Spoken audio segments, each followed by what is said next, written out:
मार्केटमध्ये जात आहे, शेंगदाणा चिक्की खरेदी करताय किंवा मुंबईवरून येताना घाटात किंवा बस स्टॉपला स्टोअरमध्ये लोणावळा चिक्की खरेदी करताय शेंगदाण्याची.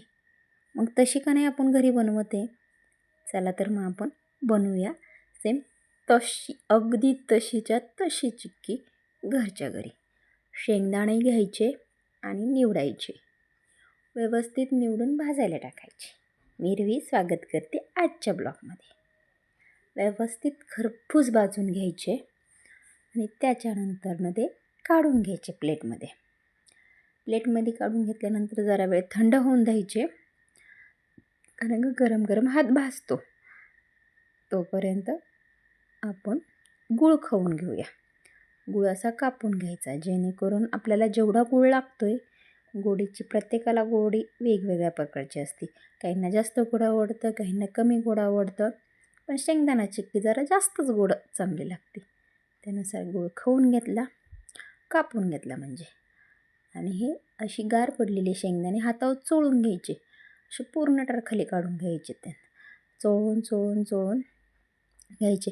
आणि चोळताना आहे ना, दोन दलांमधले ना नाकं निघून गेली ना तर ॲसिडिटी पण नाही होत. ते दोन दाणांमध्ये तो कोंब असतो ना, त्याच्यामुळेच ॲसिडिटी होते. असं बाहेर पाखडून घेतलं, कारण का मी पूर्ण घरदार झाडून घेतलं होतं आणि हे बिरबिर कचरा सगळीकडे पांगतो शेंगदाण्याचा, म्हणून मी वरती गेले होते रस्त्याच्या कडेला.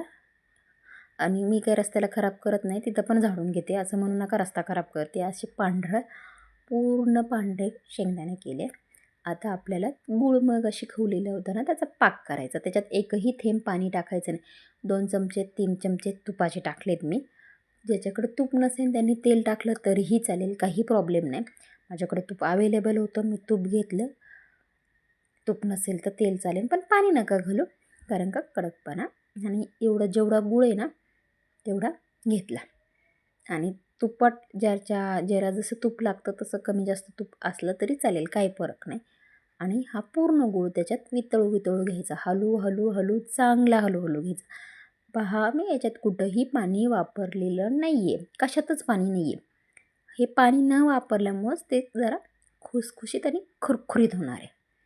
हे बघा, असं स्ट्रक्चर झालं. आणि फूड कलर कुठंही काही वापरलेलं नाही आहे, कशातच काही वापरलेलं नाही. असं स्ट्रक्चर येईल बघा गुळाचं. पाघळल्यानंतर ना कंटिन्युअस हलवायचा, कारण का तो खाली लागतो. आणि बघा, चेक केलं, पाक झाला आहे. गोळी तयार होते म्हणजे पाक झाला. आता हाचा एकदा चेक केला, म्हटलं थोडासा झाला आहे नाही झाला आहे. त्यानंतर पुन्हा एकदा चेक केलं की बाबा झाला आहे का नाही. त्या काय गुठळी तयार होती, चांगले कडक होते आणि तुटत पण नाही आहे ती, म्हणजे याचा अर्थ व्यवस्थित पाक झालेला आहे. आता हे बघा, आणि थोडंसं गोडाला ना मिठाचा टच दिला ना अजूनच छान लागतं, म्हणून चुटकीभर मीठ टाकलं आणि खलवून घेतलं. आणि पाक पूर्ण तयार झालेला आहे. मग त्याच्यात ना इलायची, सुंठ, जायफळ, खसखस याची ना पूड टाकली. छान मस्त स्ट्रक्चर. आणि आपण साल काढून घेतलेले शेंगदाणे आता त्याच्यात टाकले आणि हे ना पटपट हलवून घ्यायचे, छानपैकी हलवायचे. आणि लक्षात ठेवा, कलथ्याला कशालाही चिटकलेलं हाताने काढू नका, कारण का ते पूर्णपणे हाताला चिटकते ना, हाताला फोड येऊ शकतात, कारण का ते चिकचिक झालेलं असते आणि ते गुळाचा चरका काटाबिटा भरल्यानंतर न देतात तो जबरदस्त असतो.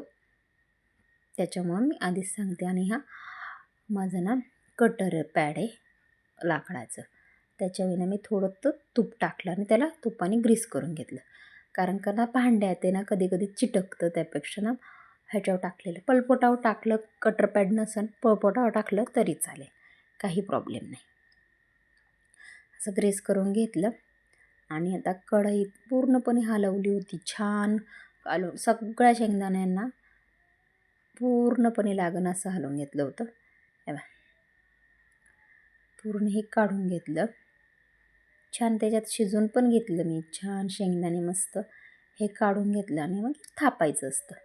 आता पहा, ह्याला लागलं आहे, कलथ्याला लागलं आहे, पण मी ते काही हाताने काढणार नाही आहे, कारण का ते चिटक होतं. आणि हे लक्षात ठेवा, ही कढई पण लगेच पाण्यात टाकायची, नाही तर कडक झाली ना तर ती हे होते, निघायला जरा प्रॉब्लेम होतो. हे बघा, मी हाताने पांगवत नाही आहे, कलथ्यानेच मागवले. पूर्ण स्प्रेड करून घ्यायचं सगळीकडं. व्यवस्थित स्प्रेड करून घेतलं ना, गरम गरम आहे ते छान स्प्रेड होतं. बघा, ते हाताने काढायला नाही, कारण का ते गरम आहे ना, हाताला चिटकतं भाजायला होतं. मी सुरीने घेतले काढायला. कुठंच हात लावला नाही, कारण का ते गुळाचा सारखा जबरदस्त बसतो.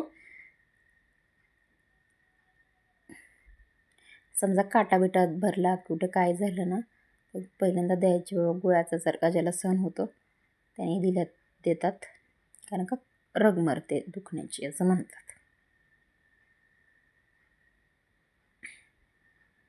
असं थापून घ्यायचं.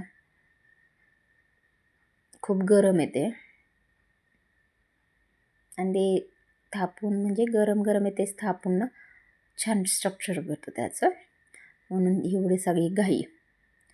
आणि मग आता मी लाटणे घेतले आणि लाटण्याने लाटते सगळीकडनं, की जेणेकरून चांगलं आणि मस्त स्ट्रक्चर यावं. खूप छान, म्हणजे अतिशय छान. आणि त्याच्यावरनं थोडी वाटलं कुणाला तर साखरही स्प्रेड करू शकतात. लईच कुरुम क्रिस्पी लागतं. आणि सेम म्हणजे सेम कडक कुडक कुडकुडीत होतं, तसं सेम जशीच्या तशी चिक्की होती. असं हे केलं ना, मार्केटमध्ये भेटते ना ती कुरकुरीत लोणावळ्याची शेंगदाणा चिक्की, सेम तशी चिक्की होणार, काहीही नाही. चिक्की कशी झाली ना, हे करा आणि मी जसं केली ना तशी सेम करा आणि मग मला सांगा कशी होती. आणि हे ना थापून घेतलं ना, गार करायला ठेवायचं. लगेच जर खोलायला घेशाल ना तर ते ना असं केसासारखं ना वरती खाली, पिझ्झा तोडल्यावर कसं खालीवर होतं तसं राहतं. पूर्ण गार झाली ना खूप छान लागते ती. गार व्हायची वाट पहा. लगेच तोडायला घेतलं ना तर मग गुळाच्या अशा धारा खाली राहतात. ते बघा असं छान थापून घेतलेली आहे. आणि त्याच्यानंतर ना त्याचा कलर पहा, नंतर ना किती छान कलर येतो त्याला. मी काही कलरसाठी काही, आणि अशा कटा मारून घ्यायच्या. अशा कटा मारून घेतल्या ना, मग जेणेकरून ना ते सुकलं ना ते बरोबर ते त्या ठिकाणी ना कट होतं. अशा कटा मारून घेतल्यात मी. आता काही वेळानंतर कलर बघा, हे बघा पूर्ण स्प्रेड झालं आहे ना, हे काळं बघा असं उचलतं आहे छान, अशी फ्लफी झालं आहे. आणि नंतर ना बरोबर तसं तुकडा होणार त्याचा. अशा प्रकारे मार्केटमध्ये भेटणारी सेम जशीच्या तशी होती घरी शेंगदाण्याची चिक्की. एकदा नक्की करून बघा, खाऊन बघा आणि नंतर मला कमेंट करून सांगा कशी झाली ते. तोपर्यंत चॅनलला लाईक करा, शेअर करा, सबस्क्राईब करा. नेक्स्ट ब्लॉगमध्ये नक्की भेटू. तोपर्यंत धन्यवाद.